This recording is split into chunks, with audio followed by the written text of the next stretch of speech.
अब ध्यान से देखो, क्या वेरिएबल सेपरेट हो चुके हैं? ध्यान से देखो, क्या वेरिएबल सेपरेट हो चुके हैं? बिल्कुल सेपरेट हो चुके हैं, कुछ भी नहीं करना। इसके बाद क्या करना है? Integrate both side. अब बोलोगे सर ये क्वेश्चन हमने कहाँ से पढ़ा था? आप बताइए।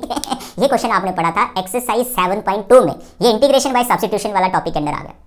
तो मैं क्या बोल रहा हूँ, जो भी क्वेश्चन आप करोगे ना, चैप्टर नंबर 7 के क्वेश्चन रिपीट होना स्टार्ट हो जाएंगे। चैप्टर नंबर 7 को परफेक्ट करो। तो मेरे प्यारे बच्चे, यहाँ पर अब हम करना है इंटीग्रेशन। हेलो एवरीवन, कैसे हैं आप? आई होप आप अच्छे से होंगे। मेरे बच्चे, as you know we are preparing for term 2 exam. तो अभी हम आपकी एनसीईआरटी से चैप्टर नंबर 9 कर रहे हैं, दैट इज डिफरेंशियल इक्वेशन। बहुत इजी चैप्टर है ये। इसका एक लेक्चर हो चुका है जिसमें हमने एक्सरसाइज 9.1 को कंप्लीट किया था, जिसमें आप सीखते हो what is order of differential equation and what is degree of differential equation. ठीक है, फर्स्ट लेक्चर जरूर देख लेना। फर्स्ट लेक्चर में मैंने आपको ये भी बताया है कि इस चैप्टर में से टर्म 2 एग्जाम के लिए क्या क्या डिलीट हो चुका है, कौन से एक्सरसाइज डिलीट हुई हैं, कौन सा टॉपिक डिलीट हुआ है और कौन कौन सी एक्सरसाइज बच गई हैं जो अभी हमको करनी है। ठीक है, तो 9.1 तो हमें करनी है, वो हमने कंप्लीट कर ली है।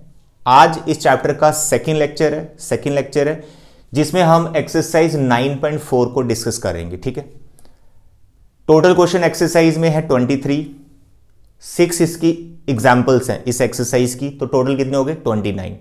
29 क्वेश्चंस बड़े आराम से आप कर सकते हो अगर आप आज का लेक्चर बड़े ध्यान से और प्रॉपर इसके नोट्स बना लोगे।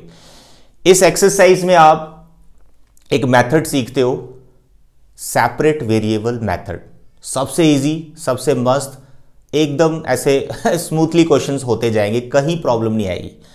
अगर प्रॉब्लम आई तो आपको प्रॉब्लम आएगी इंटीग्रेशन करते वक्त कि सर अब यहां पर इंटीग्रेशन आ गई तो कैसे करें इंटीग्रेशन। तो मैं हर लेक्चर में आपको यही बता रहा हूं कि अगर आपको चैप्टर 8 या चैप्टर 9 एकदम परफेक्टली अच्छे से करना है तो आपको चैप्टर नंबर 7 को परफेक्ट करना पड़ेगा, क्योंकि चैप्टर नंबर 7 क्या है? इंटीग्रेशन। और 8th और 9th में जो भी क्वेश्चन आप कर रहे हो उसके अंदर इंटीग्रेशन हो रहा है। तो जब तक चैप्टर 7 नहीं परफेक्ट होगा तो 8th और 9th में प्रॉब्लम बनी रहेगी। जैसे आज भी मैं क्वेश्चन यहां पे करूंगा, आप देखना शायद इंटीग्रेशन में आप कहीं रुक जाओ कि सर इसका इंटीग्रेशन कैसे करना है। मैं तो बताऊंगा, ठीक है, मैं तो बताऊंगा, लेकिन आपको चैप्टर नंबर 7 परफेक्ट करना है। अब यहां पे जो क्वेश्चन मैं करूंगा ना, देखना चैप्टर नंबर 7 का हो सकता है 7.2 का कोई क्वेश्चन रिपीट हो रहा हो, 7.5 का शायद कोई पार्शियल फ्रैक्शन का क्वेश्चन रिपीट हो रहा हो। तो चैप्टर नंबर 7 के साथ नो कॉम्प्रोमाइज।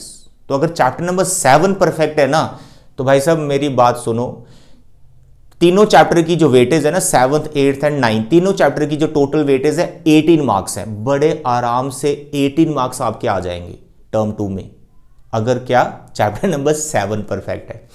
अभी भी बहुत टाइम है आपके पास, जस्ट सब स्टार्ट करो, अभी से स्टार्ट करो। इंटीग्रेशन बिल्कुल नहीं आती, अभी से स्टार्ट करो। मैंने पूरा इंटीग्रेशन डिटेल में पढ़ा रखा है। लेक्चर वाइज देखो, एक दिन में 2-2 लेक्चर्स देखो और प्रॉपर नोट्स बनाओ। देखो क्या इंस्ट्रक्शन दी गई है लेक्चर में, सभी लेक्चर को ध्यान से देखो। ऐसे इंटीग्रेशन आएगा। एक्सरसाइज वाइज चलो, एग्जाम्पल्स करो, छोटे छोटे टेस्ट कंडक्ट करो अपने टीचर्स से। ठीक है, चलिए ज्यादा बातें नहीं करेंगे, अभी हम एक्सरसाइज 9.4 पे आते हैं, जो कि बहुत ईजी एक्सरसाइज है। देखिए यहां पर आपको डिफरेंशियल इक्वेशन गिवन रहेगा, आपको उसको सॉल्व करना है।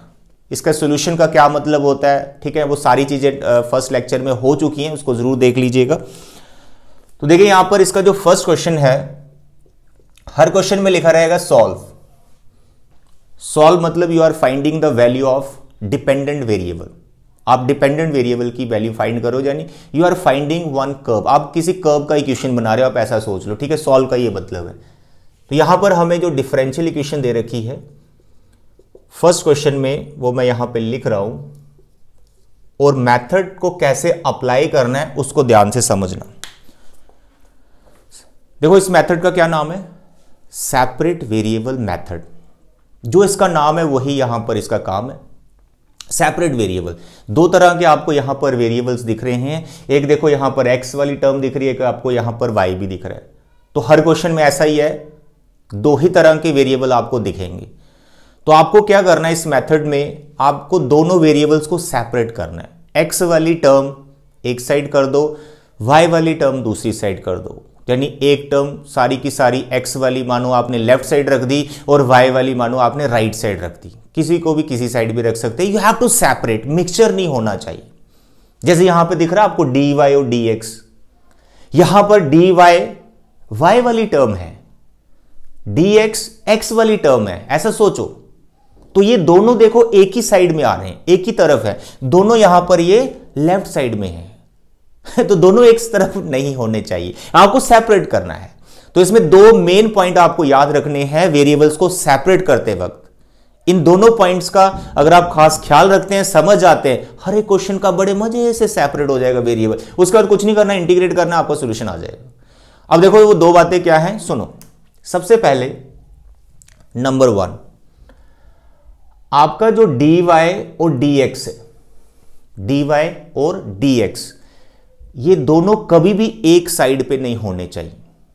जैसे ये दोनों यहां पर सेम साइड में, लेफ्ट साइड में, ठीक है, तो ये कभी भी दोनों एक साइड नहीं होने। सबसे पहले आप इनको सेपरेट करो। जो बाकी टर्म्स है ना, एक्स वाई वाली टर्म, जैसे यहां पर देखो ये एक्स वाली टर्म्स है, इनको सेपरेट हम बाद में करेंगे। पहले आप dy और dx पे फोकस करो और उनको सेपरेट कर दो, एक को लेफ्ट साइड, एक को राइट साइड। तो कोशिश करो जो dy है वो कहां आ जाए, आपका लेफ्ट साइड, और जो dx आ जाए वो आपका आ जाए राइट साइड। तो फर्स्ट स्टेप आपको ये ध्यान रखना है, इन दोनों को सेपरेट करना है, जुदा कर दो, इनको हटा दो, अलग अलग कर दो, ठीक है। दूसरा पॉइंट इन्हीं के लिए, दूसरा पॉइंट भी इन्हीं के लिए, कि ये जो dy और dx हैं जिनको आपने सेपरेट किया है, ये दोनों के दोनों हमेशा न्यूमिनेटर पार्ट में होने चाहिए। कहां होने चाहिए? न्यूमिनेटर पार्ट में। कई बार हो सकता आप सेपरेट कर रहे हो और जो आपका dx है हो सकता आप यहां कहीं डिवाइड में लिख दें। लेट अस सपोज ऐसे समझा रहा हूं कि आप यहां कहीं dx लिख दें, तो ये जो आप dx डिनोमिनेटर में लिख रहे हैं, ये डिनोमिनेटर में नहीं, इसको आपने न्यूमिनेटर में करना है, ठीक है। ये वर्किंग सिखा रहा हूं, प्रोसेस सिखा रहा हूं। अगर कहीं ये डिवाइड में आ रहा है तो भाई इसको आप लेके जाइए न्यूमिनेटर में कैसे भी करके। बस आपको इन दोनों पॉइंट्स का ध्यान रखना है। तो पहला पॉइंट क्या बताया मैंने, dy dx, इनको पहले सेपरेट करो। सेपरेट करते वक्त दूसरे पॉइंट का ध्यान रखो कि ये दोनों हमेशा कहां होने चाहिए, न्यूमिनेटर पार्ट में होने चाहिए। और उसके बाद जो बाकी x वाली टर्म या y वाली टर्म बच जाती है ना, वो अपने आप ही सेपरेट हो जाएंगे। आपको पता चल जाएगा यार इसको इधर लेके जाना, अब इसको उधर लेके जाना है। जो dy होगा ना, dy, उसको y वाली टर्म दे दो, और जो dx होगा dx, इसको x वाली टर्म दे दो, बस। अब देखो मैं यहां पे करके बताता हूं। मेरे प्यारे और दुलारे बच्चों, इस क्वेश्चन को ध्यान से देखो। बोला उसने सॉल्व करो, ज्यादा यहां पर y वाली टर्म तो दिख नहीं रही, यहां पर खाली x वाली टर्म, ठीक है, और यहां एक dy आ गया। तो मैंने क्या बोला, पहला dy और dx को पहले सेपरेट करो। देखो यहां पर ये dy है, इसको मैं यहीं रख रहा हूं। इस dx को आप उधर लेके जा सकते हो, कोई प्रॉब्लम नहीं। तो मैं dx को उधर ले गया, हो गया सेपरेट। इसको मैंने कुछ नहीं किया, ये अपनी जगह ही है। तो पहला स्टेप मेरा क्या था, मैंने बोला dy और dx को सेपरेट कर दो, कर दिया। दोनों अलग अलग हो गए, दोनों सेपरेट साइड में हो गए, ये लेफ्ट साइड आ गया, ये राइट साइड आ गया। फिर मैंने दूसरा बोला कि यार ये जो dy और dx है ये न्यूमिनेटर पार्ट में होने चाहिए। जैसे देखो इसके डिवाइड में 1 है, इसके डिवाइड में 1 है, तो यानी ये न्यूमिनेटर पार्ट में आ रहे हैं दोनों। तो दूसरा पॉइंट भी हमारा यहां पर हो चुका है कि सर दोनों न्यूमिनेटर में आ रहे हैं, कोई टेंशन नहीं। अब देखो बाकी वाली टर्म्स की, जो बाकी टर्म्स बच रही हैं या कोई फैक्टर आ रहा है, क्या dy के पास सभी y वाली टर्म्स हैं, dx के पास सभी x वाली टर्म्स हैं? उनको ध्यान से देख लो। हां सर देख रहे हैं जी, बिल्कुल। यहां पर dx के पास पूरी की पूरी x वाली टर्म है, यानी y वाली टर्म है ही नहीं है जो मैं dy को दे पाऊं। तो फर्स्ट क्वेश्चन एक्सरसाइज का बहुत ज्यादा सिंपल है, इसमें कोई कंफ्यूजन नहीं है। सेकंड एग्जांपल से आपको और ज्यादा क्लियर हो जाएंगी चीजें, जब यहां पे थोड़ा मिक्सचर बन जाएगा। खत्म कहानी। जिस बच्चे को इतना समझ में आ गया ना, उसके बाद तो कुछ भी नहीं करना, इंटीग्रेशन करनी। इंटीग्रेशन करते वक्त आप देखोगे एक्सरसाइज जो आपकी 7th चैप्टर की एक्सरसाइज है, उन्हीं के क्वेश्चन रिपीट हो रहे होंगे। कर दिया सेपरेट। अब आपको इसके बाद लिखना है इंटीग्रेट बोथ साइड। इसका आगे इंटीग्रेशन के अंदर, इसका आगे इंटीग्रेशन के अंदर। अब मेरे प्यारे और दुलारे बच्चों, क्या मैं इसके आगे करूं? करना तो नहीं चाहिए ना, चैप्टर 7 बहुत डिटेल में पढ़ाया आपको। मेरे बच्चे इसके बाद इंटीग्रेशन करनी। यहां पर खाली 1 है, 1 का इंटीग्रेशन हो रहा है विद रिस्पेक्ट टू y, और यहां पर इस टर्म का आपको इंटीग्रेशन करना है। अब ये क्वेश्चन आपको कहां मिलेगा, एक्सरसाइज कौन सी एक्सरसाइज में मिलेगा चैप्टर 7 की, वो भी बता देता हूं। 7.3 एक्सरसाइज पढ़ रखी है आपने, 7.3। ये क्वेश्चन एक्सरसाइज 7.3 का है। तो जिस बच्चे की एक्सरसाइज 7.3 परफेक्ट है, तो यार वो तो ये क्वेश्चन कर ही लेगा ना, इसके आगे तो कुछ करना नहीं है, इंटीग्रेशन करना है। ठीक, चलिए मैं इसको डिटेल में करता हूं। तो अभी फिलहाल इंटीग्रेशन एक साथ ही कर लेंगे, फिलहाल इसको मैंने ऐसे लिखा। तो यहां पर इसका इंटीग्रेशन तो डायरेक्ट नहीं मिल रहा है, इसको हम फॉर्मूले लगा देंगे, मास्टर फॉर्मूले जो आप सीखते हो क्लास 11th में। 1 माइनस कॉस का क्या फॉर्मूला होता है, 2 time sine square x by 2। 1 plus cos का क्या फॉर्मूला होता है, 2 time cos square x by 2। ठीक है, 7.3 का ही क्वेश्चन चल रहा है, ये कुछ नया नहीं है। यहां पे 2 कैंसिल हो गया, साइन स्क्वायर कॉस स्क्वायर का डिवीजन बताइए क्या बन जाएगा ये, सर जी tan स्क्वायर। अब बताइए tan स्क्वायर कहां पढ़ा था आपने, tan स्क्वायर कौन सी एक्सरसाइज में सीखते हो इंटीग्रेशन, आप सीखते हो 7.1 में, बेसिक क्वेश्चन जब आप कर रहे होते हो। तो ये tan स्क्वायर का इंटीग्रेशन आपने पढ़ रखा है। तो मेरे बच्चे tan स्क्वायर का इंटीग्रेशन हम कैसे करते हैं यार, इसको ब्रेक करना पड़ता है। It is sex square x by 2 minus 1। Class 10th का मैंने आइडेंटिटी लगाया क्योंकि tan स्क्वायर का डायरेक्ट तो नहीं आएगा आपको, इसको आप ब्रेक कर लो। सेक्स स्क्वायर का इंटीग्रेशन आपको आता है, 1 का इंटीग्रेशन भी आता है, दैट्स ऑल। अब कर दो इंटीग्रेशन, इसका बच्चे y हो गया, ठीक है, 1 का integration with respect to y is y। Sec square का इंटीग्रेशन सर जी tan। अब एंगल जो इसमें x बाई 2 है, इसका डिफरेंशिएशन डिवाइड में करना मत भूल जाइएगा, वो आपको लिखना पड़ता है, बहुत से बच्चे भूल जाते हैं, 1/2। और 1 का इंटीग्रेशन x प्लस c लिखना मत भूलिएगा, एक ही लिखना है, c उधर मत लिखिएगा कि उधर भी इंटीग्रेशन हो रहा है, c आपको सिर्फ एक ही साइड लिखना है, इसको राइट साइड लिख दीजिए, ठीक है। बस अभी थोड़ी सी देखो आप सिंप्लीफिकेशन जितनी हो पाती है, 1/2 को आप उधर ले जाइए, दैट्स ऑल। तो मेरे बच्चे ये आ गया आपका इस डिफरेंशियल इक्वेशन का सॉल्यूशन। क्या किया आपने, डिपेंडेंट वेरिएबल की वैल्यू फाइंड की, कोशिश करो y निकालो, y नहीं निकलता तो आप ऐसे भी इसको छोड़ सकते हो, थोड़ा सा सिंप्लीफाई करके, कई बार नहीं निकलता है y, ठीक है। यानी एक कर्व आपने फाइंड कर लिया, इस कर्व को डिफरेंशिएशन करने पर आपको ये डिफरेंशियल इक्वेशन मिलती है। चेक करने के लिए आप इसको डिफरेंशिएट करो, वापस ये बन जाता है, थोड़ा सा सिंप्लीफिकेशन करना पड़ता है, ठीक है। इस टाइम पे इस सॉल्यूशन को हम बोलते हैं जर्नल सॉल्यूशन। क्या बोलते हैं, journal solution. What is journal solution, जब तक आपको ये C नहीं पता है, C जब तक ये अननोन है यहां पर, तब तक ये जर्नल सॉल्यूशन है, ठीक है।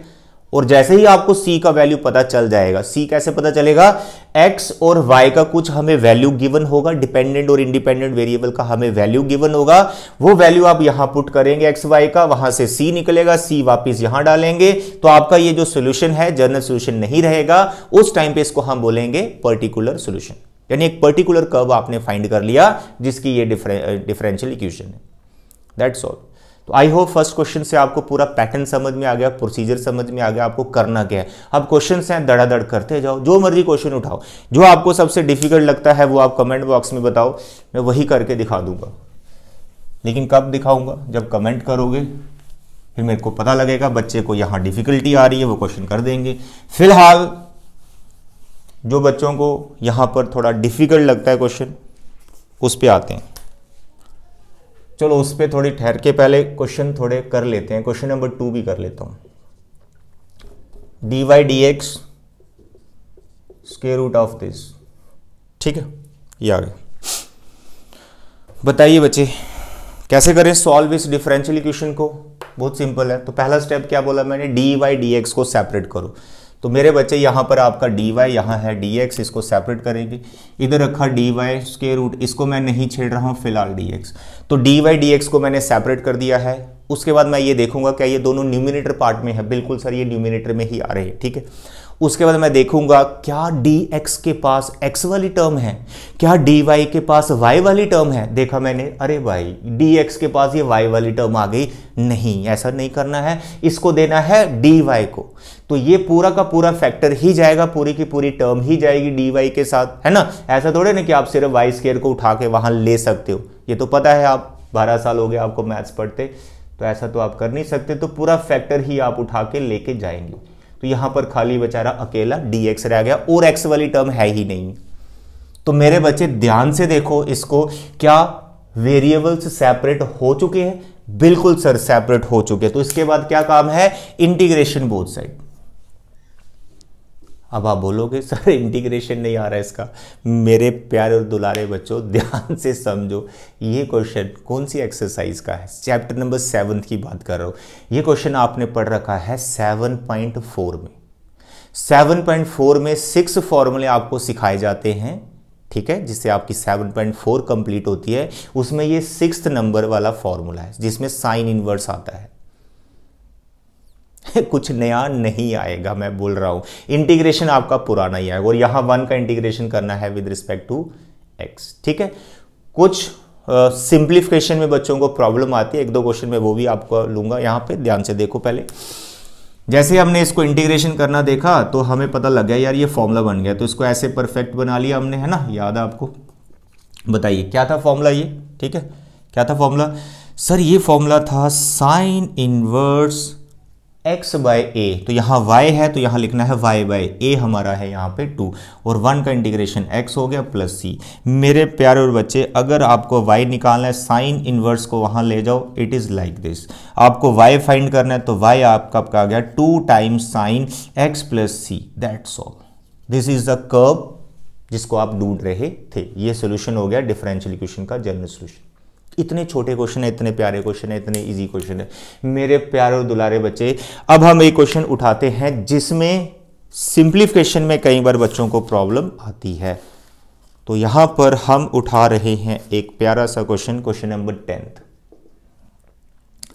e raise to power x tan y dx plus 1 minus e raise to power x sec square y and dy, ठीक है, equal to 0। This is question number 10th। Very important question. बच्चों को देखने में थोड़ा सा ये डेंजरस टाइप लगता है, बच्चे सोचते हैं ई आ गया, ये पता नहीं कैसे करना है। कुछ नहीं करना है, डिफरेंशियल इक्वेशन है। इसमें जो मैं आपको पैटर्न समझा रहा हूँ, जो रूल बता रहा हूँ, जो मेथड बता रहा हूँ, उसको फॉलो करो। क्या पहला स्टेप मैंने बोला, dy और dx एक लेफ्ट साइड और एक राइट साइड होना चाहिए।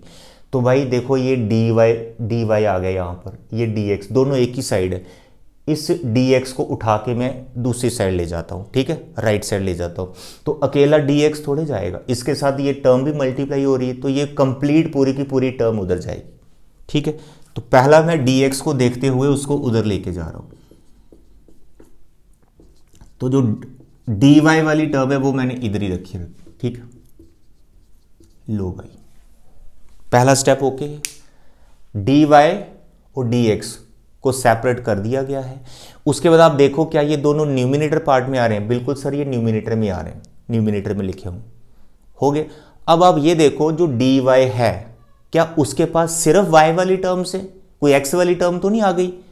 हाँ सर, ये x वाला एक टर्म आ गया, 1 माइनस EX, ये x वाली टर्म है। ये dy के साथ नहीं चाहिए, इसके साथ y वाली टर्म ही चाहिए। फिर dx को भी देखो, क्या dx के साथ सिर्फ x वाली टर्म है? नहीं सर, tan y आ गया, नहीं चाहिए। तो कुछ नहीं करो, इस tan y को उठा के इधर ले जाओ और ये x वाली टर्म को उठा के इधर ले आओ। कुछ नहीं करना, वेरिएबल अपने आप सेपरेट हो रहे। देखो इधर sec स्क्वायर y, इसके पास कौन आ जाएगा? tan y, और यहां पर आपका dy, माइनस अपनी जगह रहा, e raise to power x dx, यहां पर ये पूरा x वाला फैक्टर यहां पे आ जाएगा। That's all. अब ध्यान से देखो, क्या वेरिएबल सेपरेट हो चुके हैं? ध्यान से देखो, क्या वेरिएबल सेपरेट हो चुके हैं? बिल्कुल सेपरेट हो चुके हैं, कुछ भी नहीं करना। इसके बाद क्या करना है? Integrate both side. अब बोलोगे सर ये क्वेश्चन हमने कहां पढ़ा था? आप बताइए। ये क्वेश्चन आपने पढ़ा था एक्सरसाइज 7.2 में। ये इंटीग्रेशन बाय सब्स्टिट्यूशन वाला टॉपिक के अंदर आ गया। तो मैं क्या बोल रहा हूं, जो भी क्वेश्चन आप करोगे ना, चैप्टर नंबर 7 के क्वेश्चंस रिपीट होना स्टार्ट हो जाएंगे। चैप्टर नंबर 7 को परफेक्ट करो। तो मेरे प्यारे बच्चे, यहां पर अब हम करना है इंटीग्रेशन। तो नोटिस करें, यहां पर दोनों क्वेश्चन सब्स्टिट्यूशन के अंदर आ रहे हैं। tan का डिफरेंशिएशन ऊपर बैठा हुआ, ये log में चला जाएगा। इसका भी डेरिवेटिव करोगे, ऊपर आ गया। देखो इस माइनस को मैं अंदर ही लिख लेता हूं। ये 1 minus e raise to power x, इस पूरे को आप t डालो, तो इस कंप्लीट इसका जो डेरिवेटिव है ऊपर बैठा हुआ, यानी दोनों ये कौन सी फॉर्म बनी है? ये वाली फॉर्म बनी है। ध्यान से समझो, ऊपर डेरिवेटिव है और डिवाइड में फंक्शन है। आप इनको इंटीग्रेट कर रहे हो, तो इसका डायरेक्ट आप लिख सकते हो log of f of x, क्योंकि इसको t डालोगे ऊपर पूरा dt बन जाएगा। 1/t का इंटीग्रेशन होता है log t, that's all. t को रिप्लेस करोगे तो f ऑफ x, तो इसका डायरेक्ट क्या होता है? log of f of x। ये log आपका नेचुरल log होता है, ठीक है। तो बस ऐसे ही कर रहे हैं दोनों को, t वगैरह डालने की जरूरत नहीं है, आप डायरेक्ट कर सकते हो। तो यहां पर आपके पास आ गया log ऑफ tan y, ठीक है। फिर इसका integration it is log of this, ठीक है, माइनस डेरिवेटिव में इंक्लूड हो गया, पूरा ऐसे आ जाएगा, प्लस अब यहां पर आप एक नई चीज सीखने वाले हो, यहां पर एक नई चीज सीखने वाले हो। अगर यहां पर आपको सारी टर्म्स लॉग की दिख रही हैं तो यह जो c है उसको भी log c लिखो आप, क्योंकि log c भी एक कांस्टेंट है। आप इसको सिंप्लीफाइड, मतलब इसको सिंप्लीफाई करने के लिए, मोस्ट सिंप्लीफिकेशन फॉर्म लाने के लिए आप इसको लिख सकते हो log c, कोई दिक्कत नहीं है, ठीक है, ऐसा आप लिख सकते हैं। अब देखो सारी टर्म log की हैं तो log की कुछ प्रॉपर्टी लगाकर ये काफी सिंप्लीफाई हो जाएगा। तो यहां पर देखें फिलहाल ये ऐसे ही चल रहा है। Here you can note it is log m plus log n, log की प्रॉपर्टी पढ़ी आपने, log m plus log n क्या होता है, log m plus log n, log m into n, कुछ नहीं करना है इसको, log दिस इंटू c, ठीक। अब देखो यहां भी log और कोई टर्म नहीं है, आप कंपेयर कर सकते हैं, ठीक है। तो यहां पर जब कंपेयर किया log चला जाएगा, you will get tan y is equal to 1 minus e raise to power x into c, that's all. यहां छोड़ दो, आगे कुछ भी करने की जरूरत नहीं। तो यहां पर आप एक नई चीज क्या सीख रहे हैं कि सर यहां पर हमने सारी टर्म देखी log की और c को भी हमने log c लिख लिया। ऐसा आपने बहुत बार करना है, मतलब आगे आप एक्सरसाइज 9.5 करोगे होमोजेनियस वाली, उसमें तो बड़ी बार करना पड़ता है। तो ऐसा आप करें और सिंप्लीफाइड फॉर्म जो होगी वहां लाके छोड़ दो, that's all. Here you can leave it, this is the general solution of this differential equation, that's all. मेरे प्यारे बच्चे, आई होप आपको कॉन्सेप्ट क्लियर हो गया है। आज के लेक्चर में हम इतने ही क्वेश्चंस रखते हैं। आप इस एक्सरसाइज को ट्राई करो, फिर आपको जिन क्वेश्चंस में डाउट बनता है कि सर आपने पैटर्न समझाया, क्वेश्चन निकल रहे हैं लेकिन इन क्वेश्चंस का आंसर नहीं बन रहा है, तो आप मेरे को बताएं कि सर ये क्वेश्चन आप करवा दीजिए, मैं 101% आपको करा दूंगा, ठीक है। लेकिन फिर भी मैं देखूंगा कोई क्वेश्चन, ठीक है, जो मैं खुद से भी यहां पर आपको करवा दूं कि ये इनको डिफिकल्ट लग सकता है, तो वो भी मैं आपको करवाऊंगा, ठीक है। अभी के लिए इतना, thank you, bye bye and take care.